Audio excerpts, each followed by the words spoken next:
Hello दोस्तों, आपके अपने YouTube channel maths by Vidyasagar पर स्वागत है। मेरे चैनल को लाइक करो, शेयर करो और कमेंट्स करो। चलते हैं हम लोग जो है क्लास 10 एनसीईआरटी बुक से प्रश्नावली 1.1 के फर्स्ट क्वेश्चन को हल करते हैं। देखो, सबसे पहले कि क्वेश्चन क्या कहा है, निम्नलिखित संख्याओं का एचसीएफ ज्ञात करने के लिए यूक्लिड विभाजन एल्गोरिथम का प्रयोग कीजिए। अब देखो, समझो यूक्लिड विभाजन एल्गोरिथम किस नियम पर आधारित है। यह जो भाग विधि द्वारा जो मौसा निकालते हैं उसी पर यह जो है यूक्लिड विभाजन एल्गोरिथम जो है आधारित है। देखो, मैं जो है सबसे हल करते हैं। सबसे पहले जो है 135 से जो है 225 में भाग देते हैं। सबसे पहले जो देखो हल करते हैं, पहले नंबर को हल जो है हम फर्स्ट नंबर क्वेश्चन को करते हैं। तो हल जो है क्वेश्चन नंबर 1 को हल करेंगे। तो देखो क्या करना है, 225 में जो है आपको भाग देना है 135 से। अब देखो अलग से हम भाग दे देते हैं। 225 में जो है हमको भाग देना है 135 से। 1 बार जाएगा 135, मतलब घटा देंगे 0। यहाँ से हासिल होगा 12 में से 9 बचेगा और यहाँ से हम जो है 135 में पुनः भाग देंगे तो 1 बार जाएगा 90, यहाँ से बचेगा 45। अब पुनः जो इस 90 में भाग देंगे, कितने बार में कट जाएगा, 2 बार में। 45 गुना के 90, ये जो है कटपीट हो जाएगा। इसका मतलब देखो, अब तुम जब नियम जानते हो, हल करने से पहले एक जो है नियम लिख देते हैं कि भाज्य बराबर आपका होता है भाज्य बराबर भाजक गुणे भागफल प्लस शेष या शेषफल। अब देखो भाज्य क्या है बाबू, पहले नंबर में 255, ये जो 225 है 225 है। भाजक कितना है 135। भागफल कितना है बताओ, तो भागफल जो है 1 है तो 1 लिखेंगे। प्लस शेष क्या है जी, शेष जो है 90 बचा। अब तुरंत जो है इस भाज्य को जो पहले लिख देना है, 135 को पहले लिखेंगे, फिर 90 से भाग देंगे, कितने बार में जाएगा 1 बार। प्लस कितना बचेगा, शेष को जोड़ते हैं हमेशा जो 45, फिर 90 को इधर लिख देंगे। 90 इक्वल टू 45 से भाग देंगे, 2 बार जाएगा 2 और शेष क्या बचेगा 0। जहाँ पर शेष 0 बचा वही तुम्हारा आंसर हो जाएगा। अर्थात आपका HCF क्या हो जाएगा 45। यही आपका क्या होगा, फर्स्ट क्वेश्चन का आंसर होगा। अब जो हम लोग दूसरे क्वेश्चन को हल करेंगे तुरंत, जल्दी में जो है वीडियो को पॉज करके इसे उतार लो। अगले क्वेश्चन को करते हैं इसी का।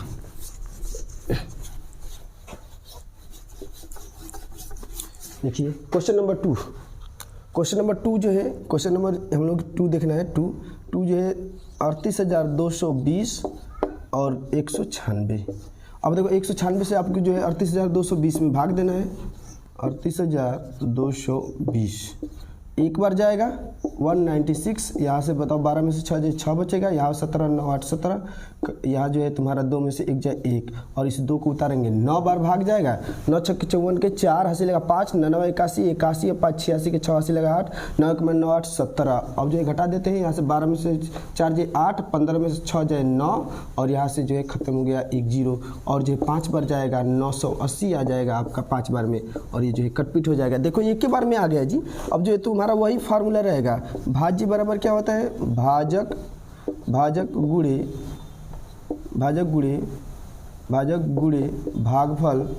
भागफल प्लस शेष। बस इसी नियम पर हल हो जाएगा। 196 से भाग दिए, 196 इंटू कितने बार गया है 195, शेष क्या बचा 0 और ये जो है 38,220। तो एक के बार में आ गया आंसर। तो आपका HCF क्या हो जाएगा, HCF इक्वल टू 196। यही आपका क्या होगा, आंसर होगा। अगले क्वेश्चन को वीडियो को पॉज करके, और यदि जो है चैनल पर नए हो तो चैनल को सब्सक्राइब करो, लाइक करो, शेयर करो और कोई भी दिक्कत हो तो कमेंट। 867 है कामा 255 है। सबसे पहले जो है 867 में 255 से हम भाग देंगे तो 255 भागे 867, 3 बार जाएगा ये भाग। 3 5 15 के 5, 3 5 15, 15 1 16 के 6 और 3 गुना के 6 1 7, कटा देंगे 2, यहाँ 0, यहाँ पर 1। अब देखो 102 से जो है इस भाजक में हम भाग देंगे पुनः 255, ये जो है 2 बार जाएगा तो 104 होगा, घटाएंगे तो 51 से फिर भाग देंगे 102 में, ये 2 बार जाएगा 102 आ गया, कैंसिल आउट। अर्थात यही नियम से प्रोसेस है। भाज्य कितना है पहले बार में 867 है, तब भाजक कितना है 255 है, 255 बताओ। भागफल कितना है 3 है, शेष कितना बचा 102। पुनः इसको पहले लिख देना है, 255 को पहले लिख देना है। अब बताओ 102 से भाग देना है तो 102 में भाजक हो गया 102, भाज्य कितना भागफल कितना हुआ 2 हुआ, शेष कितना हुआ 51 हुआ। फिर जो 102 को पहले लिख देना है 102, 51 से भाग देना है, कितने बार गया था 2 बार, शेष क्या बचा 0। तो आपका HCF यहीं से डायरेक्ट हो जाएगा, HCF इक्वल टू 51, अर्थात आंसर आपका हो जाएगा 51। क्वेश्चन 1 जो है समाप्त हो गया। अब चलते हैं हम लोग क्वेश्चन 2 के पास की। क्वेश्चन नंबर 2 क्या कहता है कि दर्शाइए कि कोई भी धनात्मक विषम पूर्णांक 6q + 1, 6q + 3 तथा 6q + 5 के रूप में होता है। तो तुमको जो हल में क्या मानना है, हल करना है, तो हल में आपको मानना है माना वह संख्या x है जिसमें 6 से भाग देने पर भागफल q तथा शेष r का मान जो क्या क्या बच सकता है, 6 से भाग देंगे तो शेष फल जो है 0 बच सकता है, 1 बच सकता है, 2 बच सकता है, 3 बच सकता है, 4 बच सकता है और 5 बच सकता है। ठीक है, शेष r बचता है। चलिए हम लोग जो फर्स्ट स्थिति में, प्रथम स्थिति में जो है करेंगे r इक्वल टू क्या लेना है बाबू 0। तो यदि हम r इक्वल टू 0 लेते हैं, सबसे पहले जो है सूत्र को लिखते हैं। सूत्र क्या है, सूत्र हम जानते हैं कि भाज्य बराबर होता है, भाज्य बराबर भाजक गुणे भागफल प्लस शेष, ये नियम है। तो भाज्य x है, तो x बराबर क्या होता है, भाजक जो है 6 है और भागफल क्या है q है और प्लस r है शेषफल। अब देखो प्रथम स्थिति में यदि जो है हम लेते हैं r इक्वल टू 0, यदि r इक्वल टू 0 लेते हैं तो x बराबर क्या हो जाएगा बाबू 6q + 0, अर्थात आपका हो जाएगा x बराबर 6q। ये बताओ, ये 2 से विभाज्य ना, द्वितीय 6, तो ये 2 से विभाज्य, इसलिए क्या होगी आपका सम संख्या आपका हो गया, ये आपका बन गया सम संख्या। दूसरे स्थिति में यदि हम r इक्वल टू क्या लेते हैं, r इक्वल टू 1 लेते हैं, तो r इक्वल टू 1 लेंगे तो आप देखो x बराबर क्या हो जाएगा 6q + 1। आइए बताओ 6q + 1, 2 कॉमन नहीं मिल पाएगा, 2 कॉमन नहीं मिल पाएगा तो 2 से विभाज्य नहीं होगा, और 2 से जब विभाज्य नहीं होगा उसी को तो हम कहते हैं विषम संख्या। जो संख्या 2 से विभाज्य ना हो उसे हम क्या कहेंगे, विषम संख्या। तो हो गया आपका विषम संख्या। अगले थर्ड नंबर पर हम चलते हैं। Question number 3, r equal to 2 यदि हम लेते हैं, r बराबर 2, तो x बराबर हो जाएगा 6q + 2। अब बाबू इसमें से 2 कॉमन मिल जाएगा, क्या जी 2 कॉमन लेंगे तो 3q + 1। अब बताओ ये 2 कॉमन लेने का अर्थ ये हुआ कि 2 से यदि हम भाग देंगे तो 2 से कट जाएगा, और 2 से संख्या, जो संख्या 2 से कट जाती है उसे हम क्या कहते हैं, सम संख्या। तो ये तो हो गया आपका सम संख्या। अब देखिए फोर्थ नंबर पर हम यदि r बराबर क्या लेते हैं 3 लेते हैं, तो imply that x equal to क्या हो जाएगा 6q, r का मान क्या है बाबू 3 ना, तो r के स्थान पर हम 3 रख देंगे, और इसमें से 2 कॉमन नहीं मिलेगा, तो जो 2 कॉमन नहीं मिलेगा तो 2 से विभाज्य नहीं होगा, और 2 से विभाज्य नहीं होगा तो इसी को हम कहते हैं विषम संख्या। ये हो गया आपका विषम संख्या। अर्थात फिर जो है 5th नंबर पर r बराबर हम क्या लेंगे 4 लेंगे, तो r इक्वल टू यदि हम 4 लेंगे तो imply that's x equal to हो जाएगा 6q + 4। बाबू इसमें से 2 कॉमन ले लो, x बराबर हो जाएगा 2 कॉमन लेंगे तो 3q + 2। अब तो 2 कॉमन लेने होगा, 2 से विभाज्य है और 2 से विभाज्य है, इसे हम क्या कहेंगे सम संख्या है। ये जो सम संख्या है, सम संख्या। अगला जो है 6th नंबर पर हम लेंगे r इक्वल टू 5। यदि हम r इक्वल टू 5 लेते हैं तो x बराबर हो जाएगा 6q + 5। ये बताइए 2 कॉमन नहीं मिलेगा, 2 कॉमन नहीं मिलेगा तो ये क्या है विषम संख्या। अर्थात लिखोगे कि कोई भी धनात्मक विषम पूर्णांक संख्या 6q + 1, 6q + 3 तथा 6q + 5 के रूप में होता है। तो उत्तर में आपको लिखना है, उत्तर में कि कोई भी विषम संख्या 6q + 1, 6q + 3, 6q + 5 के रूप में होती है। ये आपका जो है उत्तर हुआ। कमेंट जरूर करें और यदि चैनल पर नए हो तो लाइक, शेयर और सब्सक्राइब करें। चलो अगले क्वेश्चन की तरफ हम चलते हैं। क्वेश्चन नंबर 3 किताब से देखो क्या क्वेश्चन नंबर 2 क्या लिखा है। किसी परेड में 616 सदस्यों वाली एक सेना की टुकड़ी को 32 सदस्यों वाले एक आर्मी बैंड के पीछे मार्च कराना है। दोनों समूहों को समान संख्या वाले स्तंभों में मार्च कराना है, तो उन स्तंभों की अधिकतम संख्या क्या हो सकती है। कभी भी अधिकतम पूछ दे तो समझना कि जो है क्या निकालना है, मौसा निकालना है। तो हम जो है अभी मौसा जो है यूक्लिड विभाजन एल्गोरिथम का प्रयोग करके निकाले हैं, तो इसको भी जो है हम उसी तरीके से निकालेंगे। तो हल नंबर लिख दोगे 3। ये क्वेश्चन नंबर 3 है। देखिए 616 है, 616 जो है हमको जो है 32 से भाग देना है, क्योंकि हम 616 और 32 का मौसा निकालना है। तो 616 में जो है हम यदि हम 32 से भाग देते हैं तो एक बार जाएगा 32 और घटाएंगे तो बताओ 11 में से 9 11 में से 2 जाए 9, यहाँ 5 2 बचेगा, यहाँ पर 6। ये जो है लगभग कितने बार जाएगा, 9 बार जाएगा। 9 दूना 18 के 8, 9 3 27 एक 28। अब घटा दो 8 और 8 से हम भाग देंगे तुरंत 32 में, तो 8 चौके 32, 4 बार में जो है कट पिट हो जाएगा। इसका मतलब जो हो गया 32 कितने बार भाग गया है, 9 बार भाग गया है, 19 बार भाग गया है, और शेष क्या बचा है, शेष जो है आपका 8 बचा हुआ है। अब यूक्लिड विभाजन प्रमेय का प्रयोग करके इस 32 को हम पहले लिखेंगे, और 32 बराबर हो जाएगा 8 गुणे 4 प्लस शेष क्या बचा है 0। और जहाँ पर शेष 0 बचा वहीं पर आपका जो है मौसा हो जाएगा। तो आपका मौसा क्या हो जाएगा, मौसा जो है 8 होगा, मतलब HCF जो है 8 होगा। तो उत्तर हो गया आपका 8, ANS आंसर 8। अब जो है हम लोग क्वेश्चन नंबर 4 के पास चलेंगे। क्वेश्चन नंबर 4 क्या है, हम देखते हैं। यूक्लिड विभाजन प्रमेयिका का प्रयोग करके दर्शाइए कि किसी भी धनात्मक पूर्णांक संख्या का वर्ग 3m के रूप में होता है। सबसे पहले जो है हल करने के लिए हमको मानना पड़ेगा, माना वह संख्या x = 3q, 3q + 1, 3q + 2 के रूप में है। अब देखो इसको जो हल करने में पहले समझो कि क्या है। ये कहने का अर्थ, इस प्रश्न ये कह रहा है कि यदि हम किसी भी धनात्मक पूर्णांक संख्या का वर्ग करते हैं और उसमें हम 3 से भाग देते हैं तो शेष सिर्फ 1 बचेगा, कभी भी शेष 2 बच नहीं सकता। बस यही हमको सिद्ध कर देना है। तो फर्स्ट स्थिति में हम क्या करेंगे, x = हमको क्या लेना है 3q। फर्स्ट स्थिति में x = 3q। सेकेंड स्थिति में हम क्या लेंगे 3q + 1। थर्ड स्थिति में क्या लेंगे 3q + 2। तो आप देखो सबसे पहले, लेकिन हमको जो x = 3q नहीं लेना है, क्योंकि इसका वर्ग करना है। तो हम दोनों पक्षों के क्या करेंगे, वर्ग करने पर। और एक बात याद रखना, ये जो यम है, यम जो है भागफल है। यम क्या है, भागफल है। तो हम जो कभी भी इसका वर्ग करने के बाद से 3 कॉमन लेंगे, और जो गुणा के रूप में बचेगा उसे हम भागफल के रूप में यम मान लेंगे। इसका वर्ग करो, x² हो जाएगा, 3 का वर्ग क्या होगा 9q का स्क्वायर, 3 कॉमन लेना है बस। x² = 3 × 3q का स्क्वायर। अब इसी को जो है तुम्हें यम मान लेना है, तो x² बराबर क्या हो जाएगा 3m। ये फर्स्ट स्थिति खत्म। अब सेकेंड स्थिति लेना है, तो आपका सेकेंड स्थिति में जो है x = क्या लेना है 3q + 1। दोनों पक्षों का वर्ग करने पर लिख दो, वर्ग करने पर x² = ये बताओ इसका वर्ग a + b का होल स्क्वायर का फार्मूला तुम सब जानते हो कि a + b का होल स्क्वायर = होता है a² + b² + 2ab।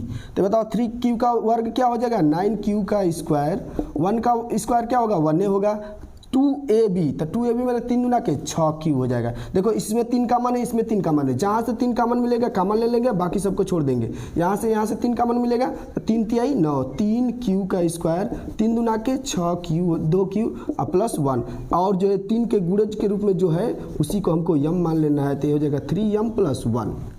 अगले क्वेश्चन को स्थिति नंबर 3 में लेना है, x = 3q + 2। अब दोनों पक्षों को क्या करने पर, वर्ग करने पर। लिख दो वर्ग करने पर, वर्ग कर दो। x² = हो जाएगा 3q का वर्ग 9q², 2 का वर्ग क्या हो गया 4 + 2ab, 2 दूनी के 4 = 12q। अब देखो इसको थोड़े से सजा कर लिखना है, 9q² प्लस 12 को 12 लिख दो 12q, 4 को थोड़ा सा सजा दो, 3 धन 1 लिख सकते हैं, 3 और 1 क्या होता है 4। तो अब जो है यहाँ से हमको 3 कॉमन मिल जाएगा, तो x² = हो जाएगा 3 कॉमन लेने के बाद से 3q² प्लस 3 चौके 12, 4q प्लस 3 एकम में 3 + 1। ये मतलब 3 के गुणज के रूप में बचा है, इसी को हमको यम मानना है 3m + 1।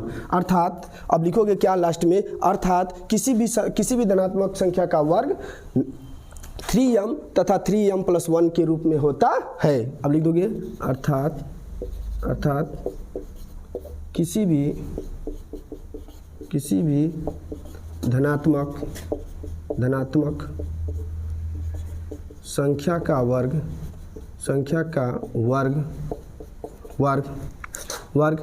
3m+1 के रूप में होता है। देखते हैं यूक्लिड विभाजन प्रमेयिका का प्रयोग करके दर्शाइए कि किसी भी धनात्मक पूर्णांक संख्या का घन 9m+1 तथा 9m+8 के रूप में होता है। तो सबसे पहले हल करने के लिए हमको लिखना पड़ेगा, कुछ संख्या मानना पड़ेगा। माना वह संख्या x बराबर 3q, 3q+1, 3q+2 के रूप में है। माना वह धनात्मक पूर्णांक संख्या जो है 3q+1 तथा 3q+2 के रूप में है। लेकिन इस बार जो है घन करना है। अब इसका मैं सेंस समझो, इस सवाल का सेंस क्या है? सेंस ये कह रहा है कि किसी भी संख्या के यदि हम घन कर देते हैं, घात 3 कर देते हैं, तो और उसमें 9 से भाग देने पर शेष 0 बचेगा, या तो 1 बचेगा या तो 8। इसके अलावा और कुछ भी शेष नहीं बच सकते हैं। यही हमें सिद्ध करना है। इससे पहले हम 3 कॉमन लेते थे, लेकिन इसमें हमको क्या कॉमन लेना है? 9 कॉमन लेना है। यहाँ पर जो है 9m+8 है, 9m+8। फर्स्ट स्थिति उसी तरीके से हल करना है, x बराबर 3q। अब इस बार क्या करने पर? घन करने पर इस बार जो है आपको घन करना है। घन करने पर घन कर दिया जाए, x³ = 3q का घन। 3 का घन जो है 27 होता है, 27q का q। अब बताओ x³ 9 कॉमन लेना है, 9 कॉमन लेना तो 3q का q बचेगा, और जो 9 का गुणज बचेगा उसी को हम कहेंगे q है, ये घात 3 है, इसी को कहेंगे m। तो ये बनेगा आपका 9m। पहला सिद्ध हो गया। दूसरा आपको लेना है x = स्थिति नंबर 2 में क्या लेना है? x = 3q+1।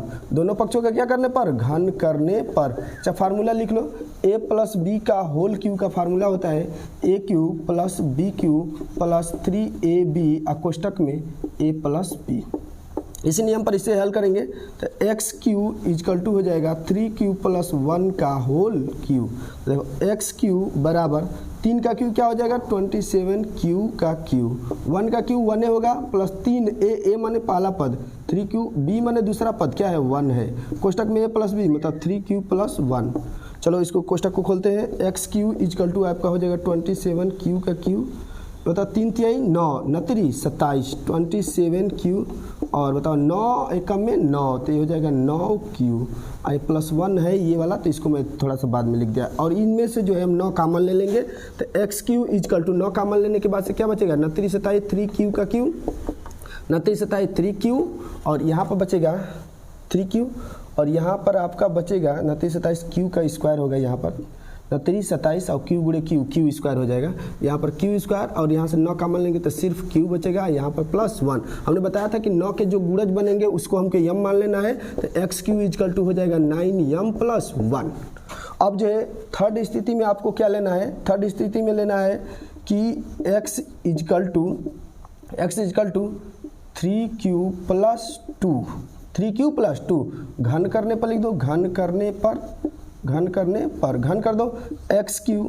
अब बताओ इधर का घन करेंगे तो 3q+2 का घन, x³ 3q का घन क्या हो जाएगा? 27q का q, प्लस 2 का घन कितना होता है? 8, प्लस 3ab, 3 × 3q, a मतलब 3q, और b मतलब 2, कोष्टक में a + b 3q+2। हल कर दो, x³ =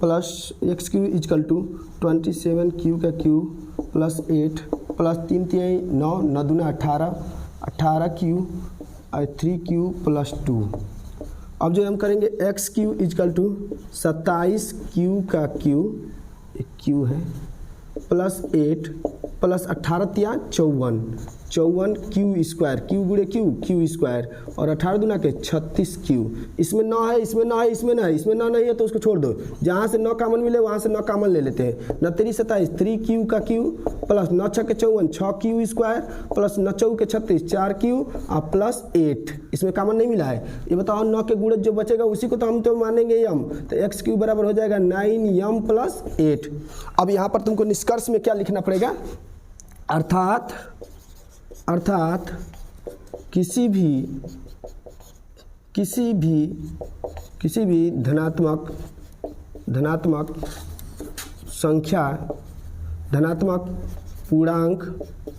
पूर्णांक संख्या का घन 9m प्लस 1 9m+8 के रूप में होता है। तो ये जो है क्लास 10th का 1.1 प्रश्नावली समाप्त हो गया। यदि चैनल पर नए हो तो चैनल को सब्सक्राइब करो, लाइक करो और शेयर करो, और कोई भी दिक्कत हो तो कमेंट जरूर करो।